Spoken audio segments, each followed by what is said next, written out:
to start. We've got 8 advancement leaders from across the country that have agreed to join us this afternoon. We have a large number of different schools represented, small universities, large universities, colleges, and independent schools.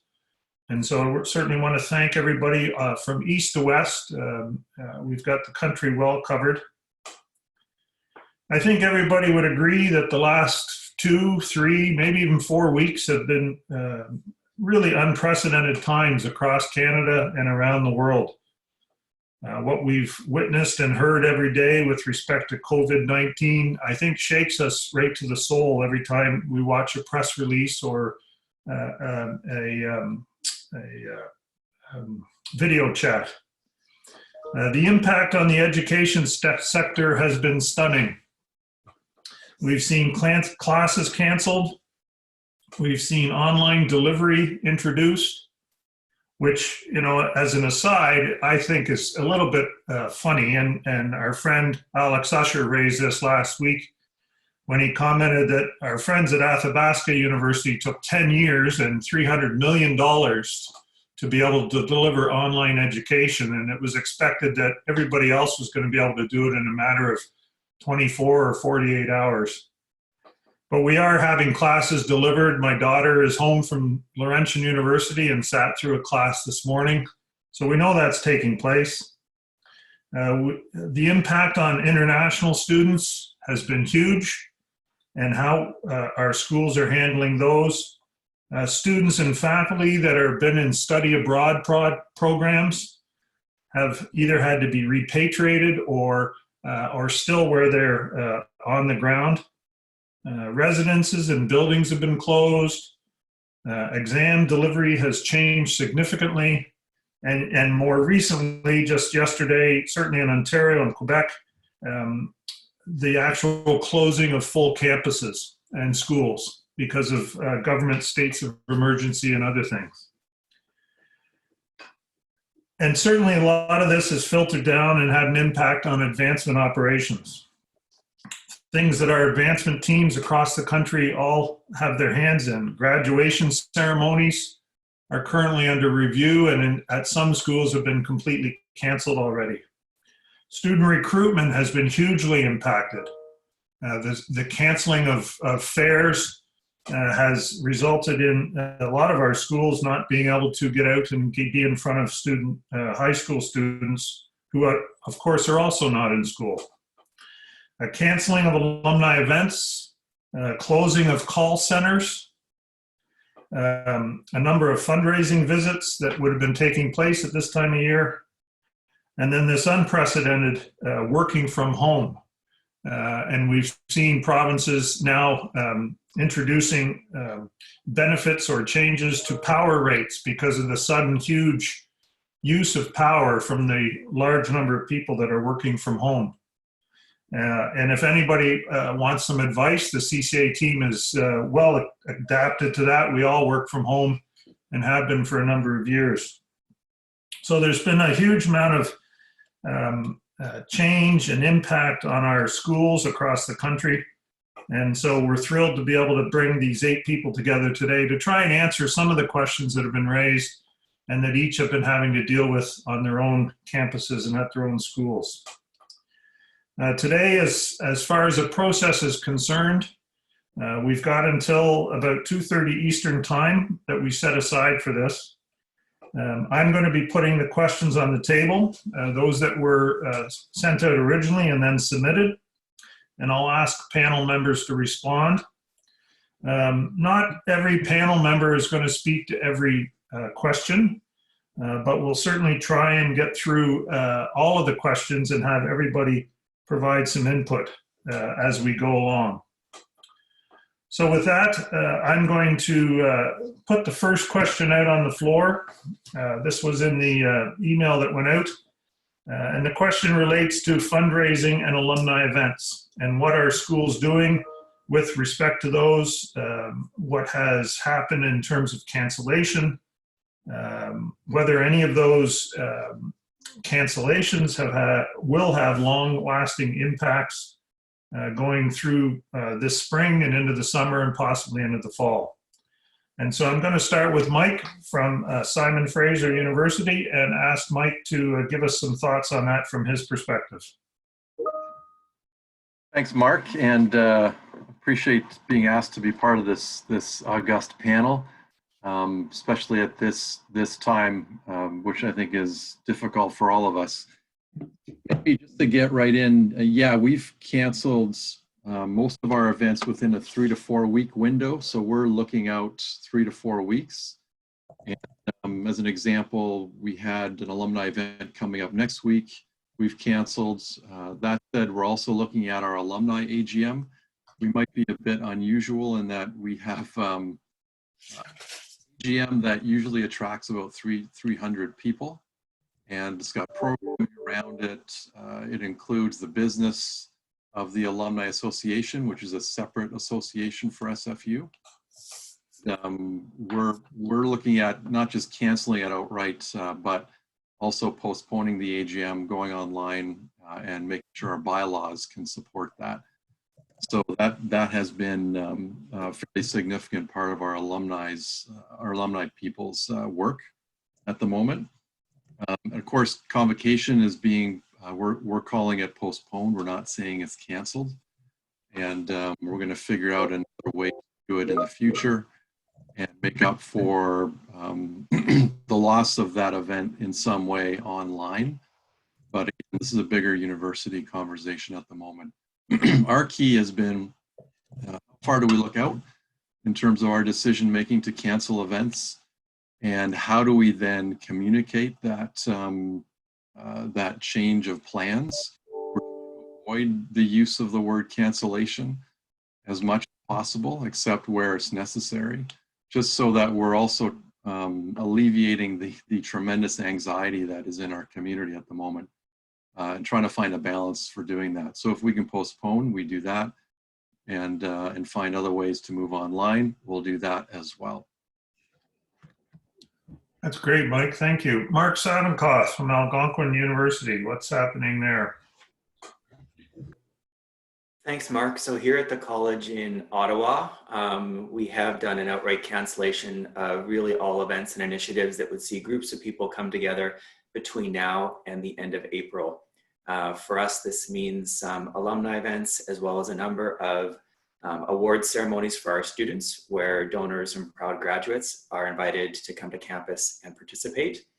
To Mike's point, we're shifting our sites to larger ceremonial events, including but not limited to convocation, and including executive members of the team across the college. Hope to have some decisions about what a plan B would look like over the course of the next week. That could include a postponement or some online strategies as well. We in Ottawa and in Ontario are really trying to take the lead from public health officials and our chief medical officer, and really following to try to be in line and step with some of our other colleagues across the province and in the government. So an encouragement for us all to be mindful about what our provincial governments are saying. And I wanted to know from you, do we keep on our regular cycle of sort of 4-week meetings? Do we need to do this more frequently? What's everyone's Hello? Sorry, hello. It's Mark Hazlitt, the moderator. Can you please mute your phone? More frequently might make sense to make sure that you have the support you need, and that the I'm not sure who that is, folks. I'm sorry about that, but somebody's tapped into our line. We'll work that out. Sorry, Mark.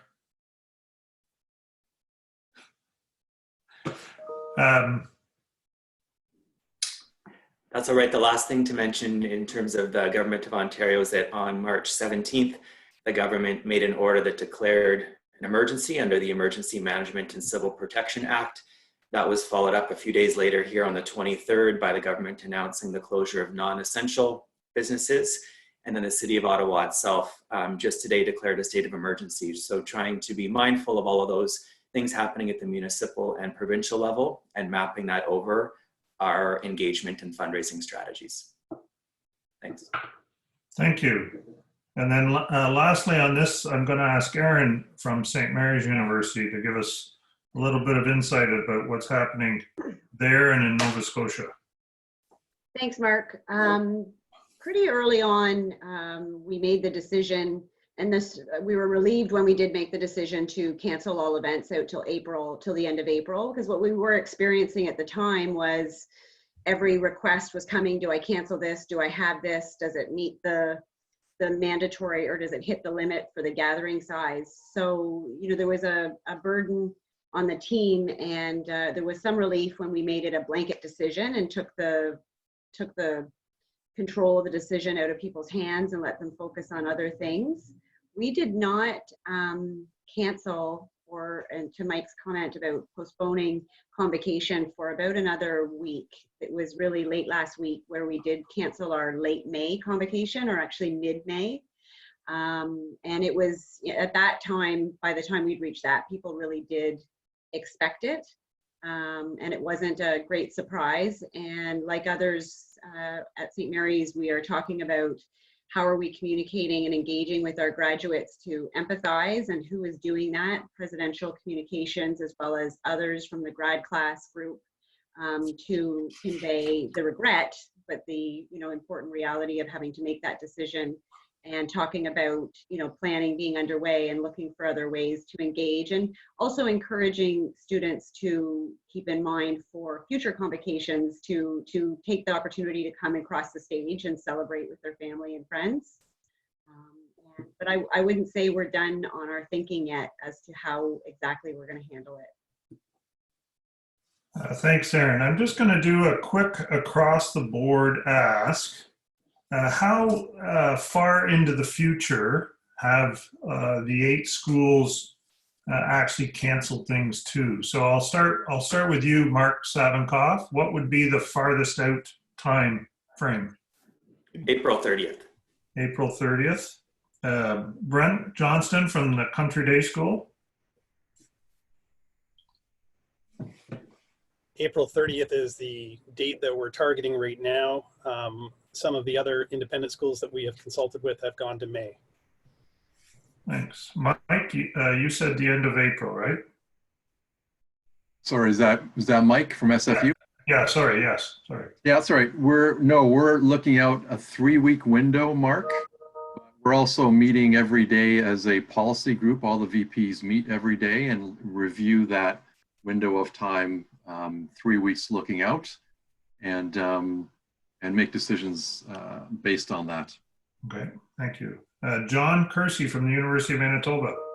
Hi there. Hi, everybody. Yeah, we've canceled all of our events, or postponed all of our events that run until the middle of June at this point. So our convocations are typically into June. So convocation has been delayed, and we'll have another. We've promised our students that we'll have a celebration at a more appropriate time for them, likely in the fall. Okay, thank you. Derek Kassoff from McGill. Yes, hi, Mark. Thank you. Well, initially at McGill, we had an April cancellation. I think it was mid-April. We announced last week that we're extending that to June 5th, which basically encompasses all of our spring convocations. Plus, we had a very large cancer research gala that's been scheduled for the 4th of June. So essentially, June 5th is the new date where all events are canceled. And then beyond that, we have some in June that we're dealing with on a case-by-case basis. Okay, thank you. Naveen Peters from the University of Calgary. Thanks, Mark. We've gone ahead and canceled almost everything until June 30th. We've postponed our convocation, and we'll be moving forward and postponing our campaign close celebration as well. Wow. And Erin, you said the end of April and now into May with convocations? May with convocations, and then different cancellation periods associated with field schools and other things related to academics, which really, the academic side really goes out till September, because we did commit to a full digital spring summer. That doesn't mean that in-person couldn't be introduced. I can't guarantee that, but right now, for an academic point of view, it's really through till September. Okay. And finally, Gillian Morrison from the University of Toronto.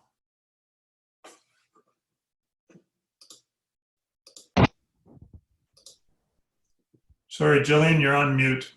Sorry, we have canceled events in April and are starting to cancel or postpone events in May.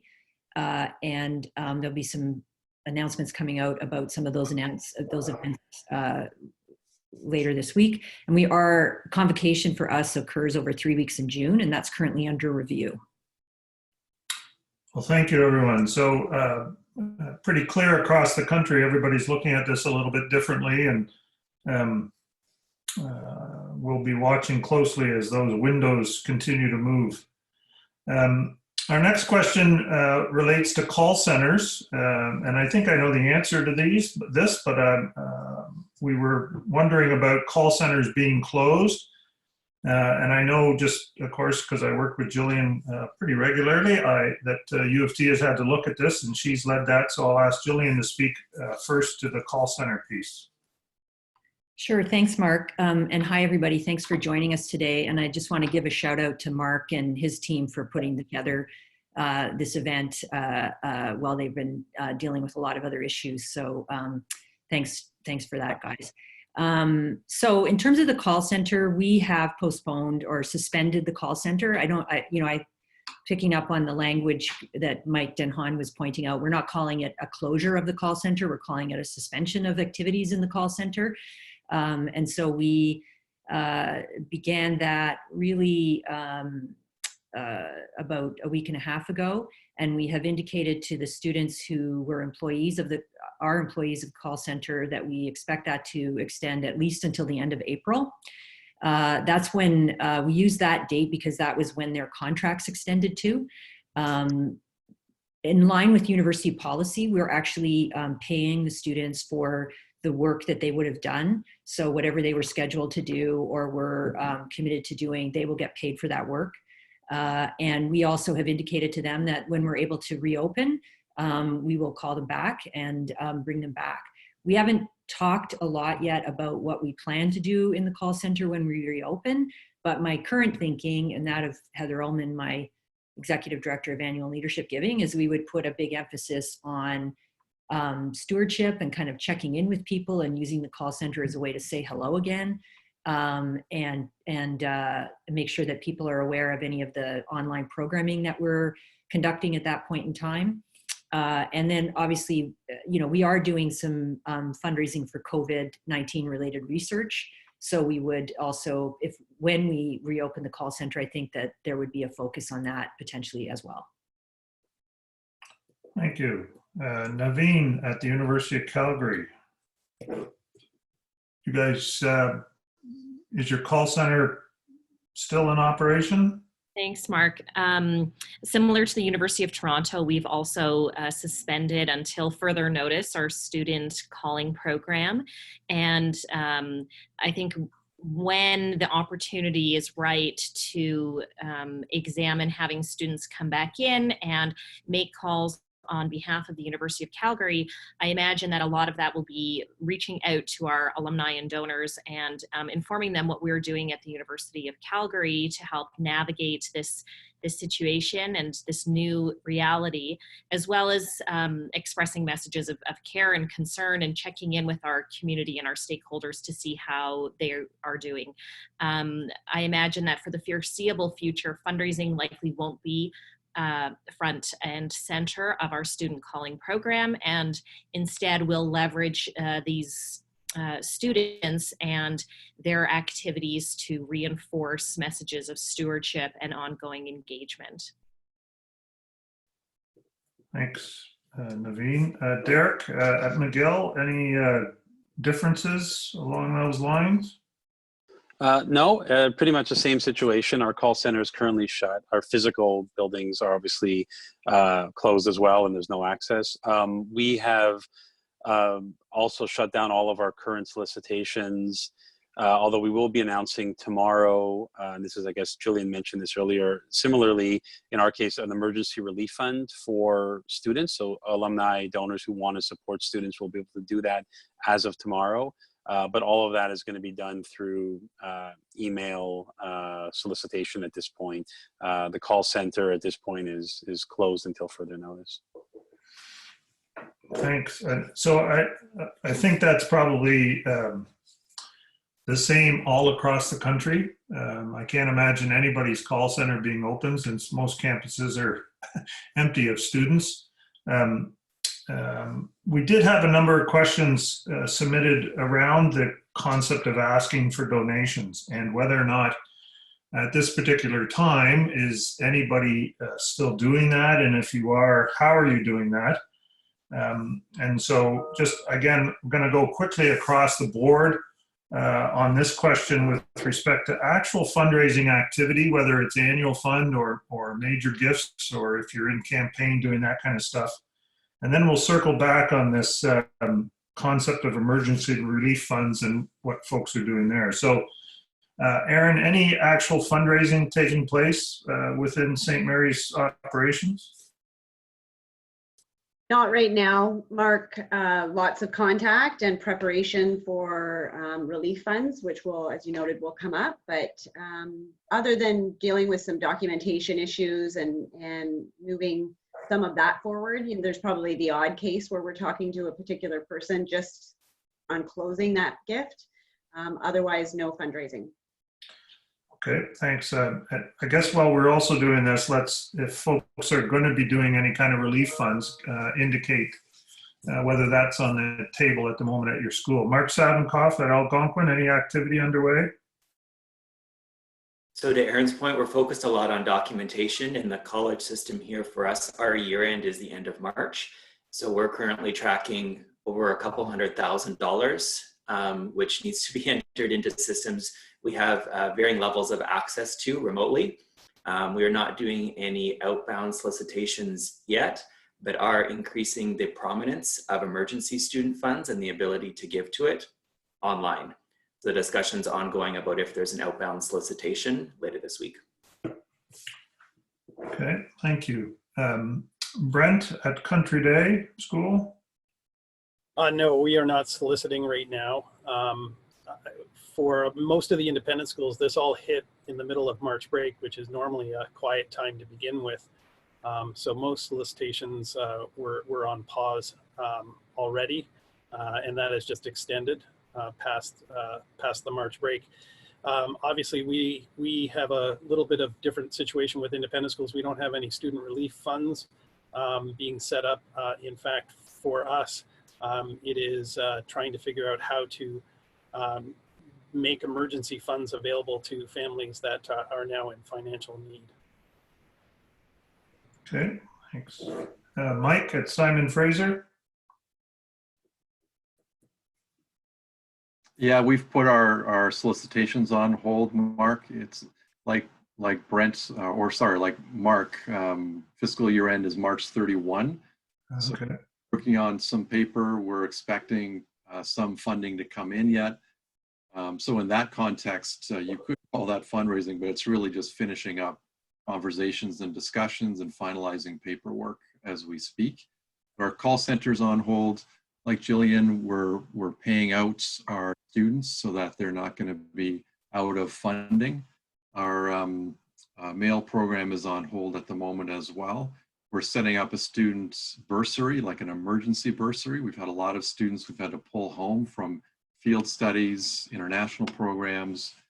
Now that students are moving offline, a lot of our students don't have technology, and so this is going to be a burden for them. So there's lots of need for the emergency relief fund, and we're putting together plans to communicate that fairly soon. Thankfully, we've got a pretty good social media channel that a lot of our alumni are connected to, and we think that will be an effective way to communicate a lot of this. But when we're ready, right now it's like many of us, it's on hold at the moment while we focus on engagement activity and communication activity. All right.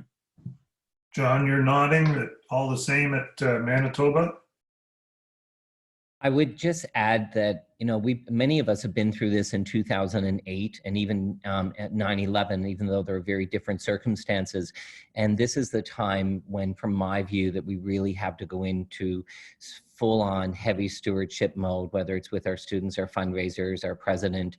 I spent the weekend talking to a lot of our donors, a lot of our alumni. We've had the good fortune, I guess, of having February 28th, 2020 as the last counting day of our Front and Center campaign. And we were scheduled to wrap that up on April 2nd, and we can talk about that later maybe. But right now it's about making sure that we're keeping in touch with our donors, letting them know that we're putting monies to good use through our endowment fund that are there for student emergencies, and at the same time invite them to support that into the future.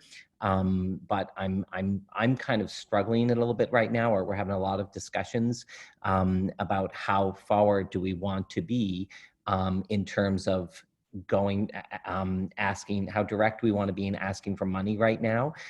And I see a question that's come up around pledge renewals, and I'll just add to that. We've stopped all of our pledge renewals to going out to donors at a certain level at this point, so that we can actually speak to them very directly. I sent out an email the other day that talked about our campaign and where we are with it, and why we will proceed with making a campaign announcement on or about April 2nd. And in that, I actually acknowledge that some people are going to have a difficult time around campaign pledges, and that we should engage in the conversation together. And I think that's what we need to do, is to make sure that we're present, because so many of our alumni and donors are having a very difficult time financially right now. So we need to make this as easy as possible for them as well. Thank you. Aaron at St. Mary's? Oh, sorry, I did you already, Aaron. I thought I forgot the question. Lost track of my own list. And we heard from Derek and Gillian and Naveen on this one. So I didn't hear from you, Gillian, or you'd like to speak? You're on mute, Gillian. Sorry.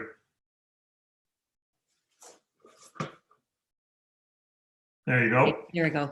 So very similar to everyone else, we are continuing to do meetings with donors where we have conversations ongoing. And we've even had some donors who kind of canceled last week but agreed to reschedule, right? So we are seeing that some people are willing to continue with the discussion, but I wouldn't say we're in a position to open up any new discussions. The one exception to that is the University of Toronto launched something we're calling the Toronto COVID-19 Action Fund, where the university had put together money, $5 million from its own resources to grant out on a rapid peer-reviewed basis to researchers and scientists at the University of Toronto who are working on projects that could have an immediate impact on the COVID-19 crisis. And we're actually planning to do an appeal very broadly to our alumni to say, would you like to join us in and help us to raise an additional $5 million towards this effort. And we have already talked to a few donors, very significant donors, about that. And we had two responses. Some of them said, absolutely, I want to do something and participate in this. Let's talk more. The second response was, people feeling that the markets they've taken a beating in the markets and they don't want to talk about it right now, but they might be willing to in a few weeks. So we'll be following up with them. But I will say it was interesting that we did a story just on our regular channels about the launch of this fund with a very soft ask in it, just sort of like, here's where you could go to make the gift if you would like. And by this morning, we'd had I think 5 or 6 gifts come in. So to me, it's not a lot of money, it's not a lot of people, but it did show that the fact that we were putting something out there to people as a way that they could help was quite compelling to them. So we'll be doing a more specific targeted ask to people, and I'll be interested to see what the response is. Thank you. I think to John's point, recalling 2008 and 9/11, all of us were at some school or another back then, and recall those days and similar conversations around: do you suspend? Do you ask? Do you communicate? What do you do? All those kind of things. And it sounds like the messaging is pretty similar, focusing on the stewardship side. In this particular case, there might be an opportunity to actually put some asks out there for emergency relief funds or research related to COVID-19. But everybody's kind of in that same position as those two previous occurrences that happened. In that conversation, there was a couple of references to systems. And so one of the things that's been asked is, how are the school systems responding to now you've got people working from home? Are you processing gifts if they're still, so in the case of Mark and Mike, and even John, I suspect with some pledge payments coming in, are you able to process gifts? Are you able to issue receipts? Are your systems open enough that are allowing people to do all that work from home as opposed to sitting in their office or their space on campus? So let's go to Mark first at Algonquin and hear about that. Thanks, Mark. So for us, I'd say some of that landscape changed when the provincial government just announced their definition of non-essential businesses. So the executive team at the college is really reviewing the practices that the college had put in place, including our advancement functions, mapped over some definitions that are now available on government websites. I think the other extension here is that we've become even better friends with our colleagues in IT and across the campus. They've been instrumental in helping us think through some of these issues, especially as it relates to security and data. And so that it continues to be a topic of conversation.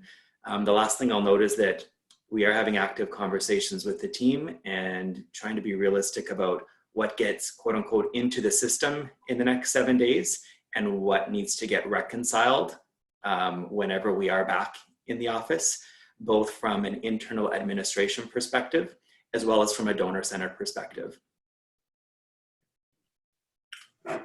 Thanks, Mark. Mike, from your perspective, another school with a year end just a week away? Yeah, it's a really good question. We've got a business continuity group that meets every day to talk through these issues. And, you know, it's hard to talk about any good at this moment in time coming out of all this, but if there is some good, I think it's enabling us to be a lot more tech savvy as a group and removing a lot of our systems to be, you know, remote friendly, if you will. So as for example, one of our bank branches, our main bank branch, has just shut down. So we can't actually physically deposit checks anymore. And we're now working to work with that branch on depositing checks just like I do. You take a picture, gets into the bank account, links right up to the system that way. So we think we can do that probably as of tomorrow, so we can start processing checks that way. We're still allowed to come into the office, so we have one person coming in twice a week, collect mail, see if there's anything of substance that needs to be taken care of, and then go back home and process that through our systems. The big challenge right now for us is pledge agreements. So we're in the middle of a couple of pledge agreements, and we can't get together with the donor, obviously. It's year end. And so we think this might be a chance to finally move the yardstick on e-signatures for our pledge agreements. And you know, right now in BC, privacy legislation and other issues are preventing us from doing that. But we're in active conversation with the BC Privacy Office to make sure we can get some on at least some flexibility on those kinds of issues. So we're moving to e-signatures and making that work. Tax receipts, we're kind of already there. We can do e-tax receipts already. So that should not be too big of an issue, and we're not seeing it as an issue at the moment. But expenses now too are all due. And we think we've got that covered as well in terms of being able to do much of that through our remote systems and through our online systems for the most part. So I think we're getting there, but overall, you know, we look at this from a big picture. We had a collection, we were collecting a few laptops because we're out of space at the moment. We were helping people set up their remote workstations from home. And because of that store of laptops, we've given our operations people laptops to make sure they're fairly seamlessly able to continue the system side of things. And so far, it's hard, but I think we're doing better than we expected at the moment. Still a lot of work to do here. Just one follow-up, Mike. Are you working with the other schools in BC on the privacy commissioner piece with respect to e-signatures or any of those other components?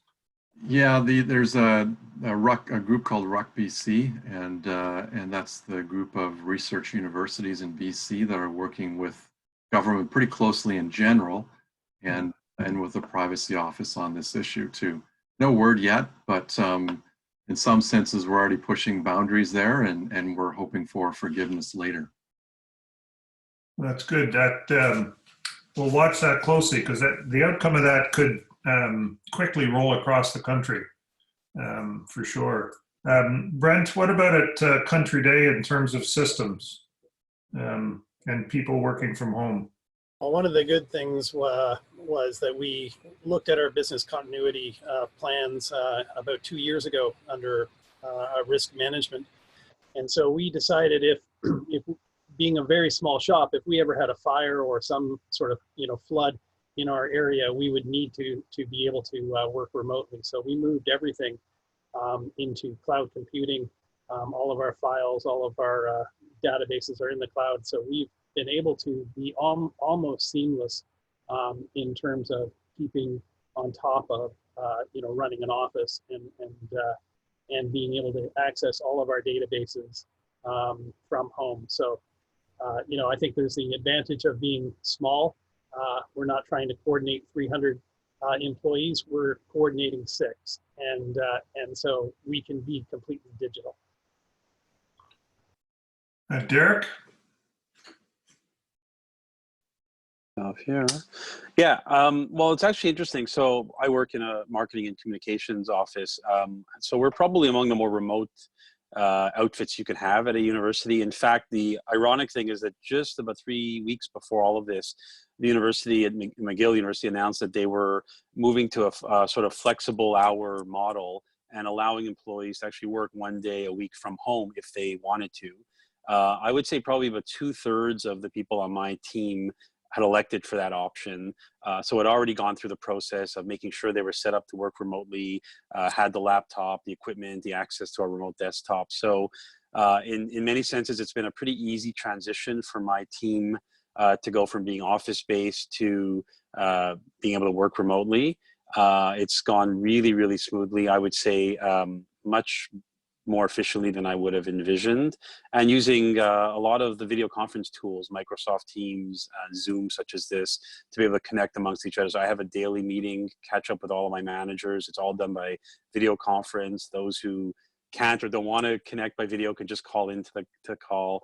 But I think by having taken this initiative initially to offer work from home options to employees just so recently has proven to be quite beneficial for us in this current situation.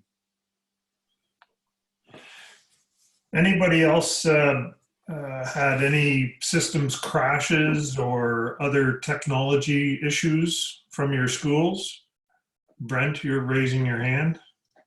Yeah, it didn't go smoothly when we rolled out our online learning, because again, we were all on March break when all of these orders came down to close. So we didn't even have teachers on site to be able to create that planning.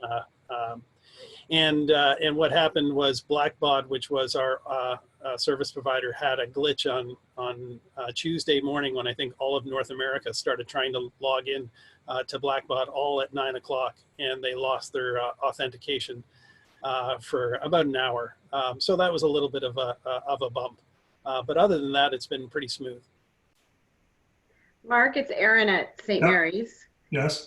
Just wanted to share the experience we had last week in a bit of a phasing at the university broadly and specifically in advancement. So Monday, Tuesday was the direction to start moving home and as many people into remote home as we could. But Thursday we announced mid-morning that the university buildings were going to be closed and we were going to shift to a full virtual by 5 o'clock on Friday. And that required a couple of things. From an advancement perspective, we were very fortunate in that all of our shops have a lot of people who have laptops because they remote work or they travel. We had made an investment as part of our pre-campaign strategy to put an advancement SharePoint hub in place that the university wasn't able to support university-wide, but gave advancement special permission. So on the last day, every file we had that wasn't on SharePoint went to SharePoint, but the teams have been using SharePoint a fair bit. And that's provided a lot of capacity, but the university also, it wouldn't have mattered if we could get to things, but finance couldn't or IT couldn't. So one of the decisions that was a reality was that all university staff were able to work with their manager to take their equipment home. And so we had asset declaration forms signed, and there was cars lined up and monitors, desktops, everybody was downloading VPNs. And so, you know, we're only a few days in, but everybody is working from home and all the operations are functioning. And our year end is March, the end of March as well. So a huge amount of processing and things like that. So we have everybody in advancement working in their role or a modified role with their manager. And we have 1/2 people pre-scheduled to come onto campus once a week, particularly for the data runs and some things that may come up around gift processing that can't be done remotely, but everything else so far is. It must have looked like a move-out day with everybody loading their vehicles full of computers and other such things. It was like mice fleeing the flood, just people running in and out, right up to the doors shutting on Friday, and people trying to get back in at 5:05 because they'd just gone out to their car to drop something in their car. And of course, somebody got ticketed on that day too, by the city, but not us. But yeah, it was pretty intense, but it was the only thing there was no other way to give people the access they were going to need without letting go and coming to a way of trying to manage the risk around letting people take equipment home, and there are systems and forms and things in place for that. So a couple of folks want to add to the conversation. Mike, you were up first, and then Naveen. Yeah, thanks, Mark. The one thing that I'm worried about, I'd love to hear from the group on, is productivity. As an example, this morning I was speaking with a friend of mine in Hong Kong. They've actually been doing remote work since January because of the protests there. They've been working from home. He said, you know, they were able to seamlessly move in that direction, but productivity, in his words, has tanked. And now I think his perspective is one of a kind of a unique charity. It's an environmental charity, very small in Hong Kong, and that might be unique to that sector. But this is something we're now thinking about: is now that everyone's moving to a remote, how do we ensure productivity, connection, and good supervisory practices? So we've set up Slack as a really good tool for us, and the usage of Slack has exponentially increased, and it's a fantastic tool. Actually, it's much better than email. Email's different; we use it for different reasons, and we're using Zoom a lot. We've required all supervisors to check in with their entire teams daily through Zoom, and with individuals through Zoom, and use Slack consistently as well. But I'm still worried about productivity, and I don't have any answers. I'd love to hear if others are working on this as well. Thanks, Mike. Naveen, to you. Well, there's no better time to do that portfolio cleanup you've all been wanting to do than right now. I think working with teams to identify a lot of those projects and that strategic planning, that goal setting for, you know, our fiscal year ends March 31st. And so as we look ahead, and we are in the process of wrapping up our campaign as well. So looking toward the future, what is the next, you know, some of our strategic priorities? What do those look like? How are we connecting with the community? How are we aligning our portfolios? And for those who work in more of the back of the house operations, how are we looking at data integrity and doing a database cleanup. We're in the midst of transitioning from a Razor's Edge to the Blackbaud CRM. So is there a way for us to accelerate that in light of the shifting focus of our working environment, the absence, shall we say, of proactive fundraising initiatives and events and face-to-face activity?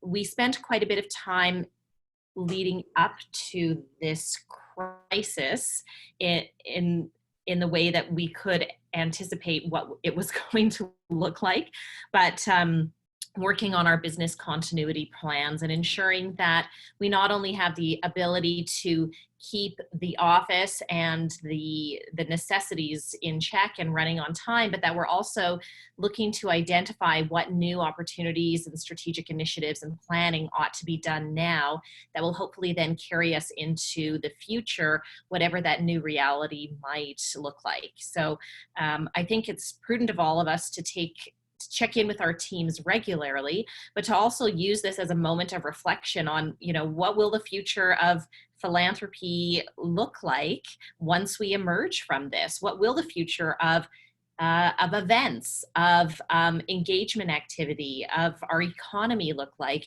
And how are we in this profession going to pivot and adjust to what the future holds? We're gonna talk a little bit about the future because we did have some questions to sort of ask all of you to look into your crystal balls. So we're going to do that in a sec. Derek, you had your hand up to speak to this productivity systems. Yeah, just to follow up on, thank you, Mark, on Mike's point about productivity. I wish I could offer an answer to you. I don't have one. We'll have to see. I know in my case, there are certainly people, and we'll probably talk about this shortly, about the whole reorientation of communications. There are people putting in very long, very productive hours around critical communications that needs to get out. But on the point of productivity, the other issue I wanted to bring up, which is something we're dealing with in our shop for sure, and I wanted just to flag it. We also have a very large group of people on our team who are young parents. And one of the things I'm noticing is that the whole issue of childcare, obviously, like in the rest of the country here in Quebec, all the schools, all the daycares are closed. So I do often, it's a bit of a challenge, I would say, when we're trying to organize meetings or get work done, when people, especially with young children, are having to interrupt their days at odd times and then come back online at 7 o'clock at night, 8 o'clock at night, and then sort of catch up. So it could be a bit of a challenge on that sense, but something I would just want to mention and hope that we don't forget. I used to be a young parent a while ago, and I can understand the challenges that comes with trying to have, a brood of children nipping at your ankles all day while you're trying to be working at full productivity. So. My daughter that's home is not young anymore, but she still nips at my ankles all the time. I'm going to sort of move into that crystal ball piece a little bit because we've had a couple of questions that were submitted that I think folks want to know about, to Naveen's point, the future of philanthropy. We'll start there. We touched a little bit on it earlier when John mentioned 2008 and 9/11. But with this current crisis and obviously the economic side of it, that is also, I think we're going to feel a little bit longer than maybe even the COVID. I think COVID may run its course and the economy piece may still be around for a little while. What do you sort of see in the future with respect to that?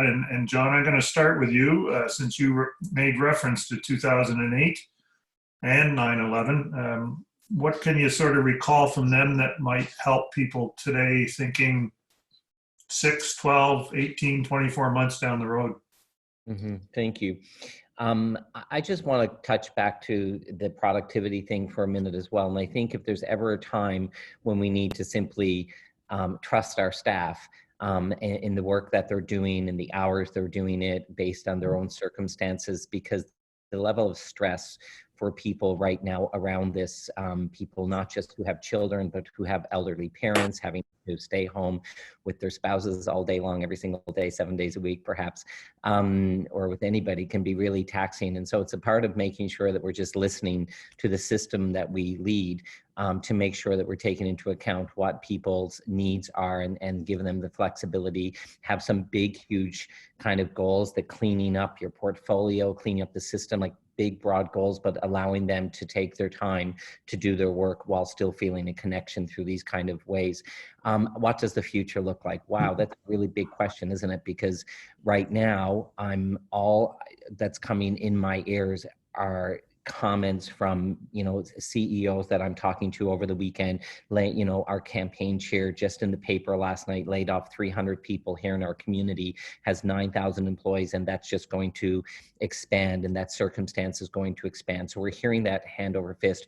What I know that happened in 2000, coming out of 2008, coming out of 9/11, is that the one thing has never ever changed, is that us presenting really great opportunities for people who simply are generous and want to make a difference never seems to move away from what it's important about the work that we do.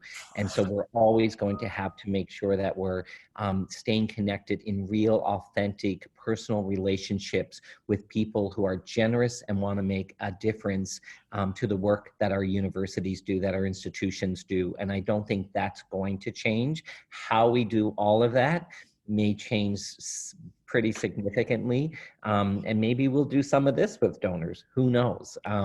But we've got a lot to look forward to. So I'm curious to hear from other people and their perspective as well. Thanks, John. Gillian?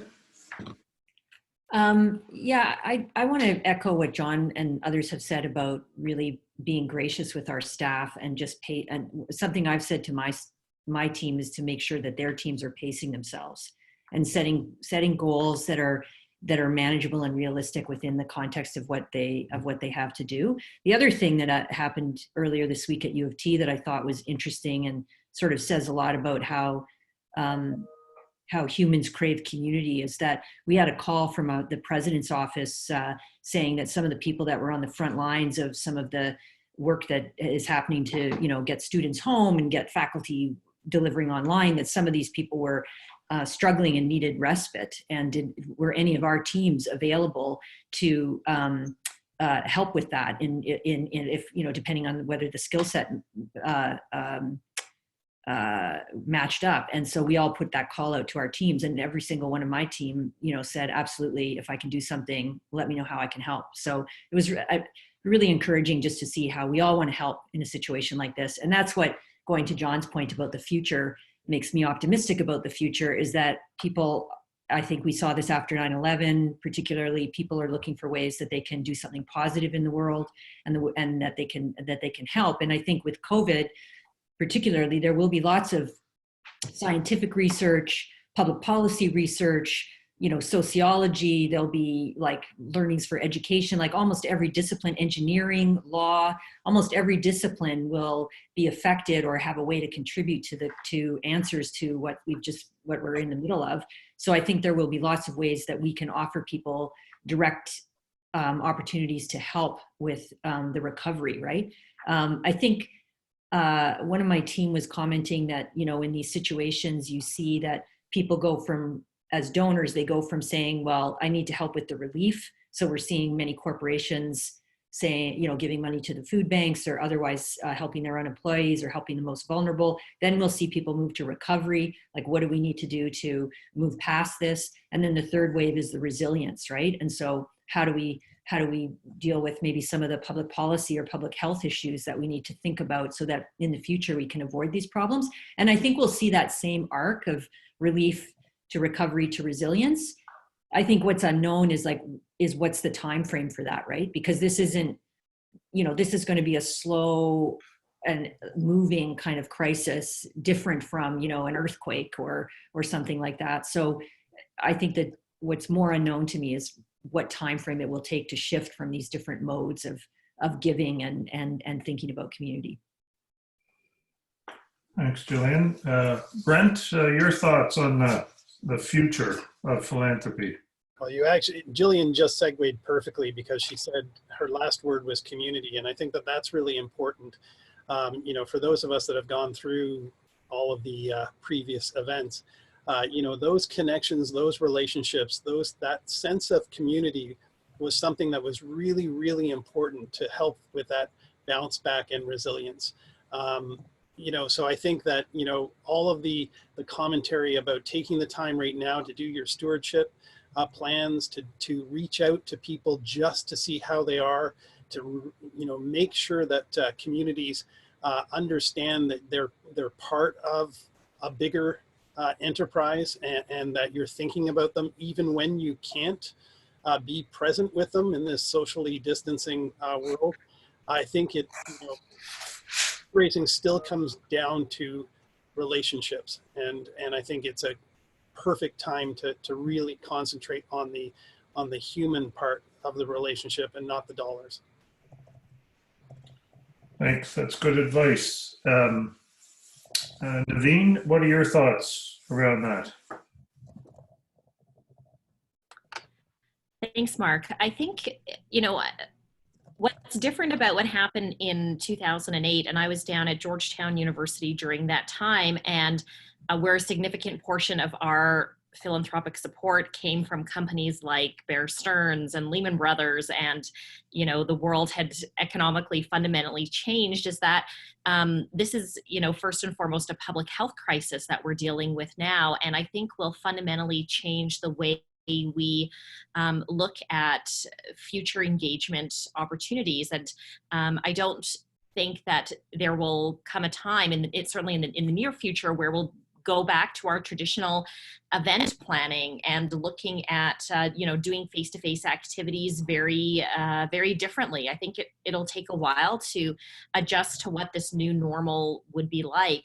And in 2008, we certainly saw an influx of request for support of the university to assist with career development, retraining, skill development, mentoring. You know, how is the university positioned to help those that are going through significant career transitions, and what was the role of the university in helping to kind of get them back on their feet? And likewise, I think this will be a very similar adjustment once we come out, you know, maybe 6 or 9 months from now, when our world has changed from a health standpoint, but also from an economic one.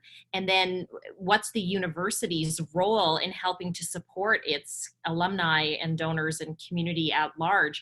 I think that if you aren't authentic in your philanthropic engagement, you know, now's not the time to be asking for money. And if we truly believe that philanthropy is built on solid relationships, then like any relationship, you're there when the times are good and the times are bad. And guess what? The times are really bad.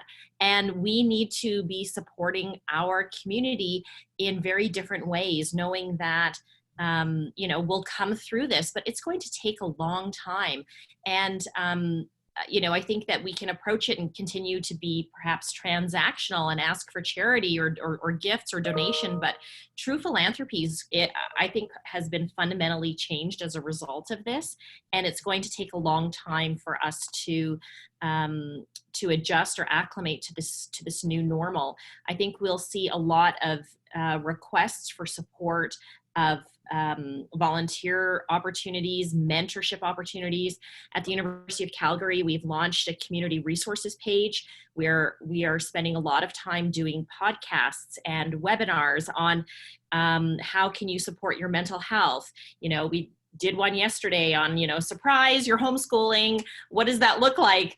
And we have a series of other podcasts and content for our community that will be released over the course of the next few weeks. But I think if there's a way to position your university or your school as a facilitator and a leader at bringing the community together in an authentic way, then we have to remain confident that at the end of this, philanthropy will prevail, but it's going to take a long time. Thanks, Naveen. Derek? So, I mean, I think I agree with every point that's been said there. I think this is the moment where connecting with our donors, building that sense of community is obviously critically important. I've always been an eternal optimist. I remain an optimist, both in terms of us getting through this crisis as a society and eventually returning back to a business as usual mode. But what I do want to also mention that hasn't been said yet is I think that what this is going to do is remind the world of the importance of science and the importance of smart innovation, because it is going to be the scientists and the public health officials who are going to get us through this and plot the strategy we need. I know we in Canada have been a little more immune from some of the conversation happening south of the border in the last 3.5 years, to pick a random time cycle, where there seems to have been a sense of diminishing the importance of science, diminishing the importance of education and educational institutions, the media. And I think this is serving as a reminder to those who maybe were on the fence on this that, you know, we really need to support our educational institutions. We need to support research. We need to support science. And I'm hopeful that once we get through the initial weeks and months, we'll have an even stronger narrative to take to the public, to our donors, and to the larger public about the importance of the work that we do and the work that our philanthropy supports. Good points for sure. Mike, on this piece? Thanks, Mark. I've also noticed, just if we're looking at immediate effects or more short-term impacts, I'm starting to see things that do remind me of 9/11 a little bit. And, you know, I recall at 9/11, it did change how we did transactional fundraising, or the more transactional side of fundraising. In this, the digital piece, which we've all been working on, I think this will accelerate our digital plans as a sector. I'm also noticing, and this speaks to John's great point, that there's a lot more attention paid to mental health and wellness. And that's a very positive thing as well, that institutions are talking about it. This happened in 9/11 when a lot of people were traumatized on the staff side of things, and I think it's happening now. Again, to everyone else's point, as we kind of disengage from each other physically and work remotely, that's harder, and we're already seeing that it's harder, and this is having an effect on wellness and overall mental health. And the institutions talking about it and finding ways to help in very proactive ways, which I think is very positive and hopefully will continue. And then, you know, last thing I noticed in 9/11, or something else is reminding me, is the idea of partnership. One thing that I'm worried about are the smaller institutions, who I think will have a harder time with this than the larger institutions might. I think the larger institutions, and I'm hearing this from others too, hospital foundations, the big ones versus the small ones, big universities versus smaller, more community colleges. I think the smaller ones will have a harder time, but what I'm starting to see now that reminds me of 9/11 is the idea of pulling resources together, and smaller shops getting together, sharing, pooling resources and assets, finding ways to work better together so that they can get through this and come out the other side, maybe different, but at least still mission. Yeah, that's a really good point for sure. The other piece related to this, and this is another question that was posed, was sort of crystal ball thinking about reorientating communications. And so, you know, how do we in the next 12 to 18 months, and even currently, how are we going to change communications, whether it's to alumni or donor or students or any of our constituency group? I will eventually get to asking the communications guy to chime in on that, but I'm going to start with Mark Savinkoff. Don't want him to feel left out of any of this conversation. We haven't heard from him in a while. Mark, what do you think is going to happen in that space at Algonquin and perhaps in the college sector specifically? So I think right now we're really focused on the most appropriate message, ensuring that it is genuine to the points that have been made earlier. We're also in our first year of a new president with the college. So again, it's an opportunity for alumni and donors to make sure that college leadership is truly appreciative and aware of all of the support that it has received in the past. And I think also to the point about how advancement can answer the question, how can alumni help or how can donors help, really trying to be clear with ourselves and our stakeholders, the role that we do have to play. And I know with us, whether it be because we're a college or the programs that we have, I mean, we still have asks of some of our faculty members, for example, nurses, if they can be called off work with us to go support, or some of our students in health related programs, you know, will their placements continue?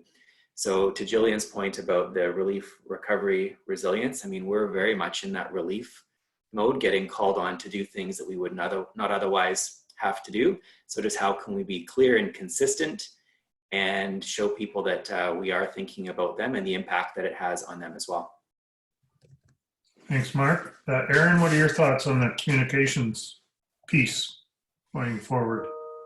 I've been very grateful that external affairs and university communications was under my portfolio the last few weeks, and to the benefit of the entire advancement operation, not to the benefit of sleeping. I mean, that those teams across the country have been going kind of 24/7, weekends, nights, because of the urgency and the need to move that out. And from someone who's traditionally comes from the fundraising side of the house, to be on the front lines of that was, I learned a lot. I'm really proud of the work the team did.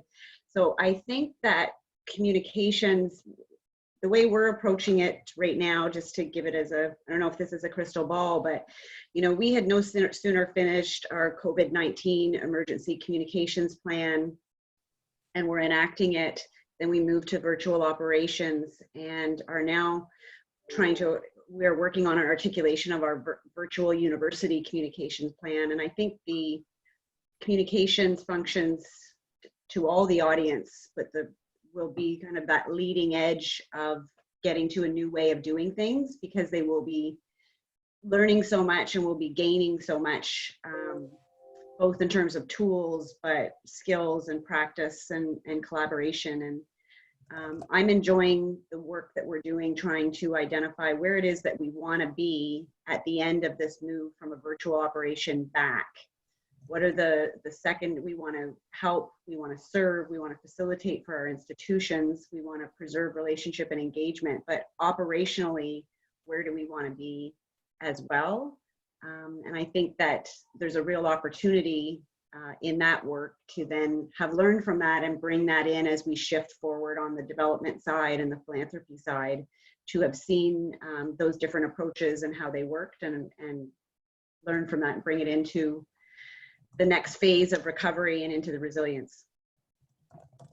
Thanks, Erin. Brent, from your side, the last 48 hours has been a little bit crazy on the communications piece. What do you take away from that as you sort of look ahead and perhaps think about communications if and when this all ends?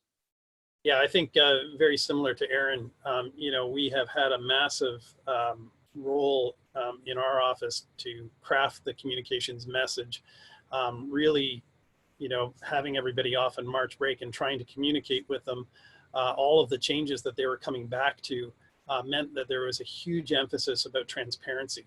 And I think that really is going to be a part of the transition part. How do we continue to be transparent with our community, making sure that they feel part of our community, to make sure that our communication with them really is engaging them, so that when we're at the point that we want to start soliciting again, that they're, you know, they're still engaged with us, and they're still, you know, reading all of this communication that we're sending out. So I think that it really needs to be transparent, open, and it needs to be authentic. And Derek, you're the communications leader amongst the group. What do you sort of see happening going forward as things start to rebound and to use Gillian's, we get into that recovery and resilience? Mm-hmm. So So let me start by what we've been doing sort of in the immediate days of this crisis. So I was actually on a call earlier, I guess last week, with our advancement management team, and our vice president said there are three things that are important right now for our alumni and donors. It's communications, communications, and communications. So we sort of had our marching orders there. The thing is, when we looked at the usual communications that we send out to our alumni and donors on a regular, and probably way too often regular basis, it sort of divides into, you know, solicitations, fundraising, which we were deciding we were not going to do immediately, event promotion, which clearly was no longer happening, and then I guess what I would call sort of the fluff. You know, here's profiles of alumni doing wonderful things all over the world, or students doing great stuff, and we realized very quickly that absolutely none of that was relevant right now. That we were better off doing nothing than sending out our regular materials that would be seen as very tone deaf. So this meant pulling the plug on, you know, a monthly e-digest that was about to go out the following day. What we decided to do was really just kind of retrench and essentially rebuild a communications plan and strategy from scratch in a matter of a couple of days, much fewer emails. What we're basically doing now is once a week, I am actually personally hosting a webcast on a topic of relevance. So last week we brought in experts from infectious diseases and population and global health. We've got 2 psychologists tomorrow speaking about stress and anxiety during a pandemic. Next week we've got 2 economists lined up to talk about the business angle, and so on. We use Zoom and we stream them to YouTube. Our medical one last week had 3,000 live people watching live, and we've hit 25,000 hits so far after the fact. And then the second thing we did was basically we decided we're going to send 1 communication a week. It's going to be an email every Sunday morning. We're calling it McGill Checks In. And it's almost exclusively dedicated to sort of COVID-19 coverage. So we'll have follow-ups of the webcast where people can see the video. We'll have updates from campus, highlighting different stories and whatnot happening on campus related to the crisis and what various students or researchers are working on. And then we always put one thing at the bottom called Life Beyond COVID-19, where we throw in that fluff piece that seems to actually do well, and people appreciate that. And that's basically our plan. We're still getting a lot of requests from faculties and other units across the university who want to send out that survey that they've been working on for 3 months, or you know, send out what I would call more of a fluff piece. And we're basically taking the line right now of, no, let's really focus on things that are important to our community.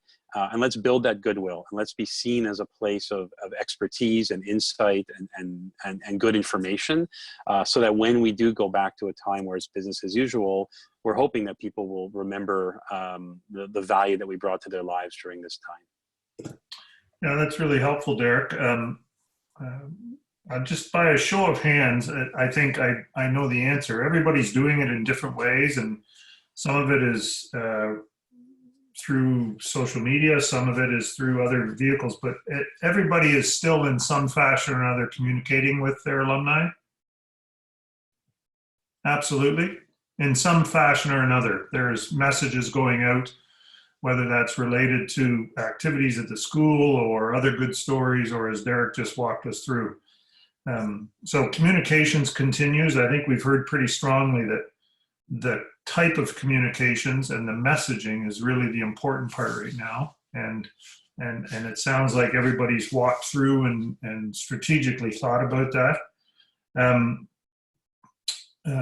going to circle back sort of as an end question about the overall advancement operation and where that goes.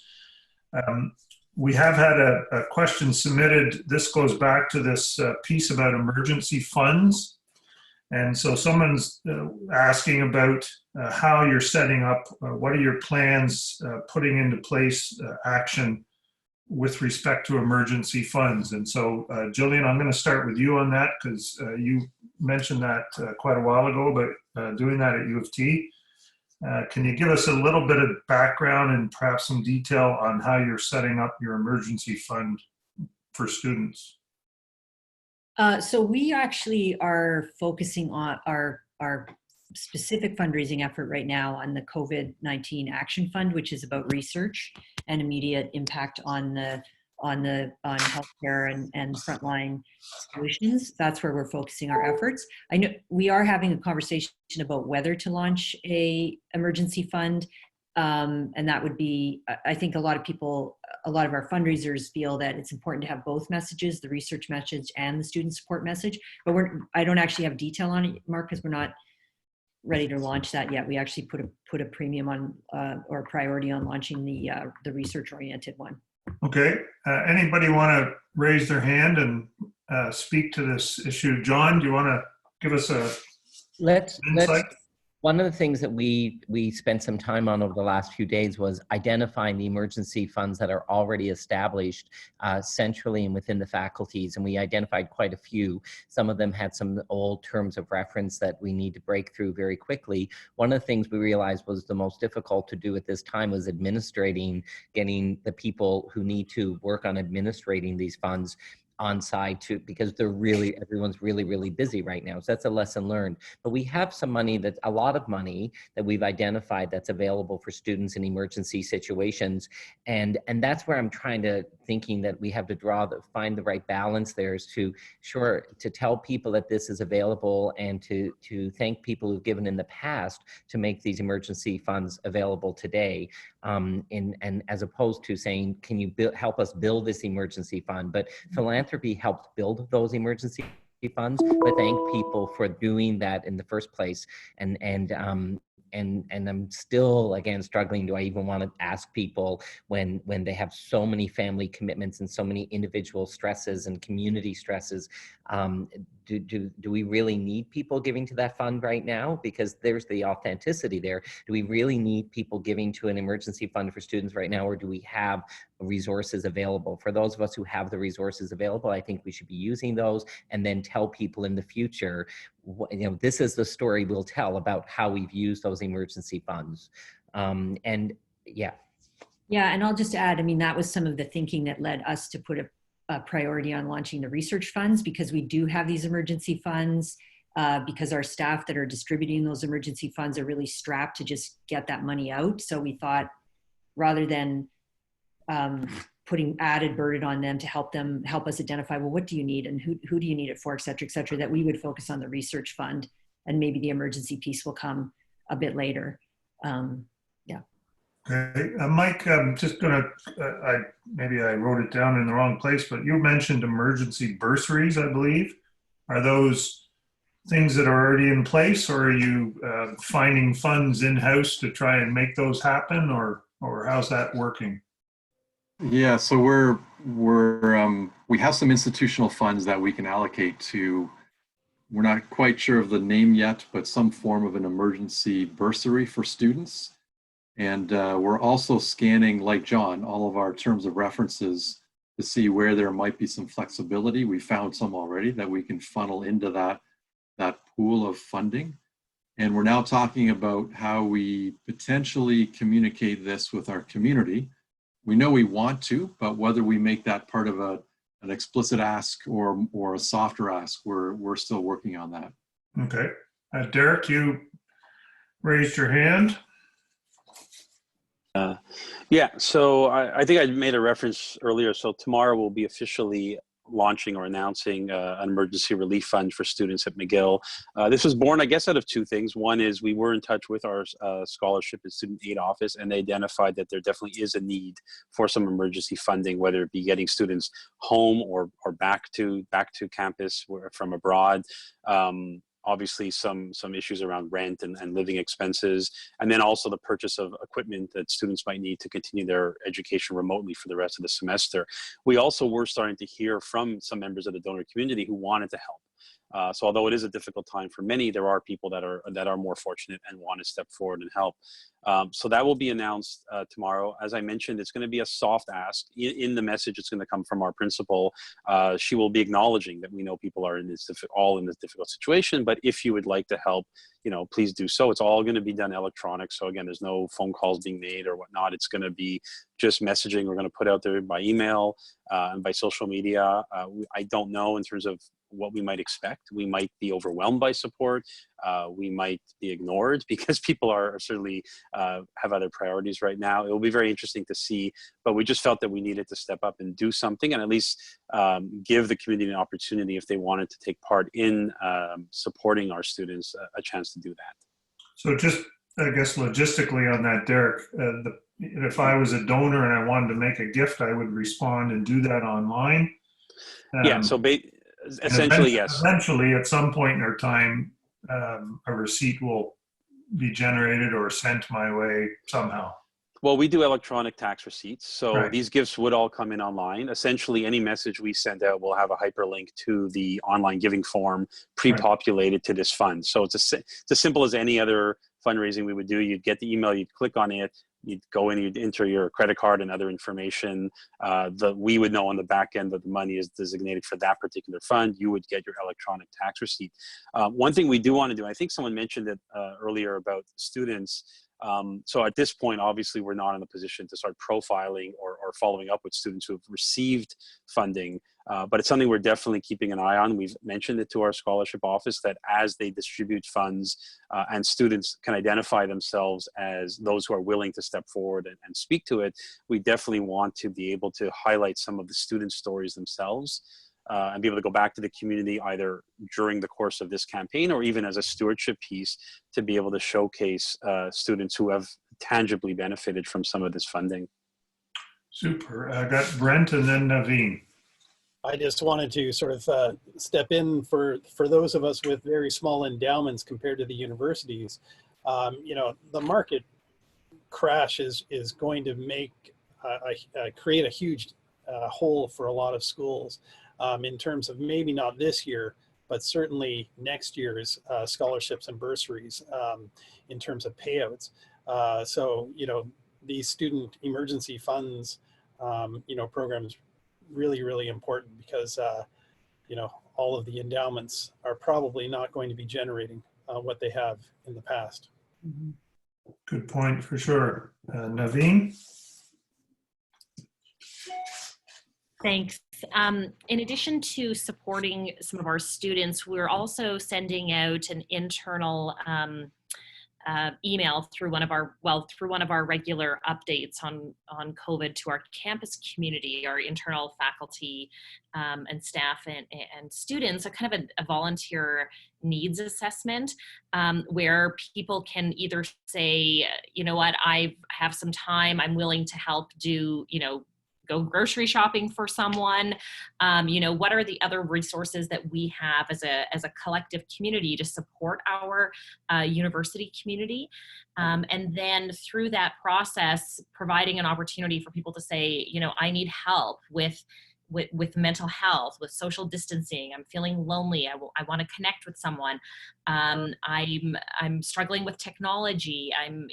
So that we have a bit of an inventory of what are the needs of our campus community, and then are we mobilized to be able to support people in this way as well. So in addition to setting up a crowdfunding page where people can support philanthropically, we're also looking at how can we help facilitate meaningful connections and support our campus community as a whole.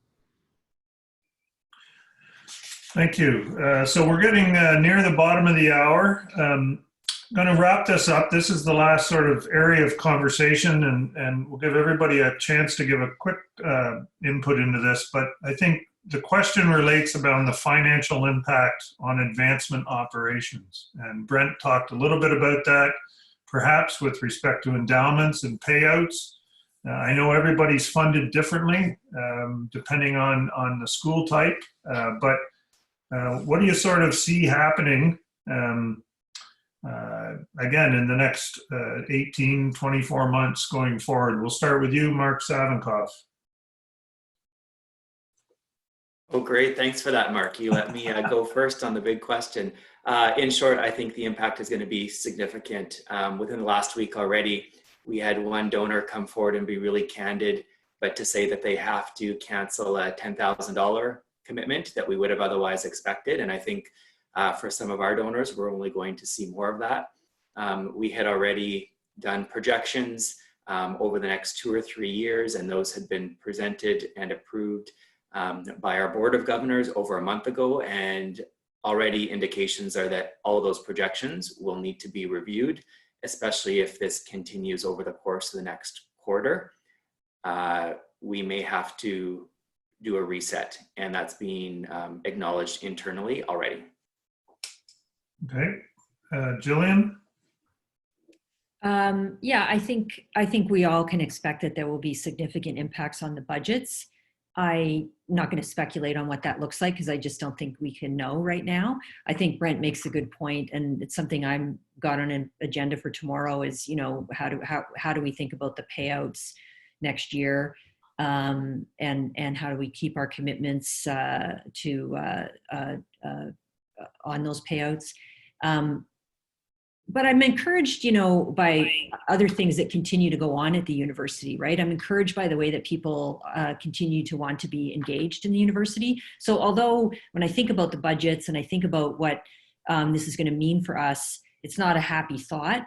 I also think, though, that we will endure as very important institutions and be recognized even more so, as to Derek's point, like the importance of our institutions will be sort of redoubled, and we'll be reminded of that. So I still have optimism about what we're going to be able to do, what our alumni and donors are going to want to do with us as their partners. And so I want to just end on an optimistic note.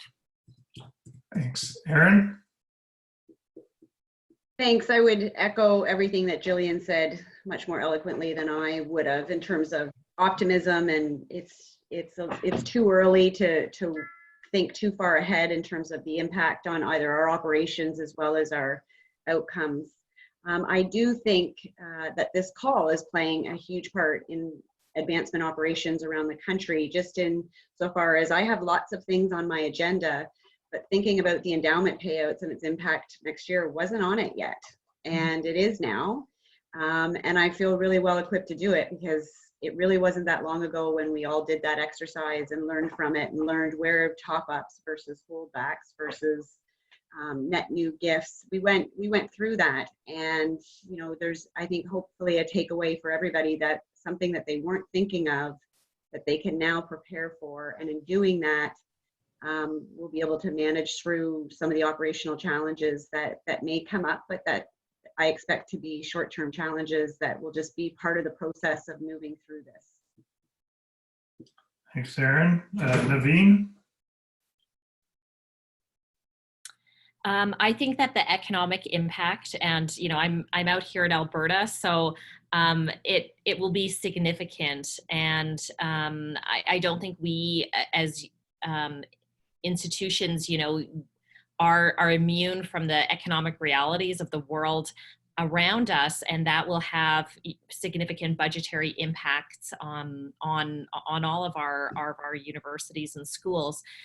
When you look at the airline industry and the oil and gas industry and the banking industry, I mean, these have all been fundamentally changed as a result of that. And I think it's too soon to say, you know, what that new reality will be, but you know, taking the steps that we can to be nimble and to prepare for, you know, being part of in a leadership role of helping to rebuild what this new environment will look like is really critical. And that's certainly a role that we can play to help inform and guide that narrative at our institutions. But I think it will be fundamentally a very different world.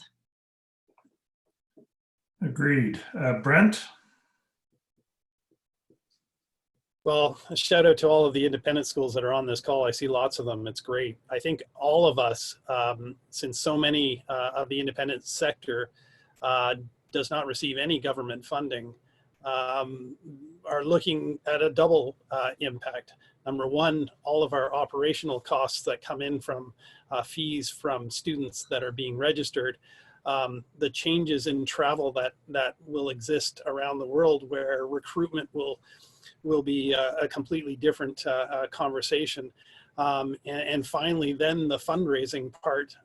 You know, I think many of the schools that I've been talking to that have campaigns in the middle of the campaigns are looking at how they defer, you know, add an extra year, do all of those kinds of things, because they're looking at what the financial impact of this situation will be on their enrollment and on their fundraising. So it's going to be significant, I have no doubt.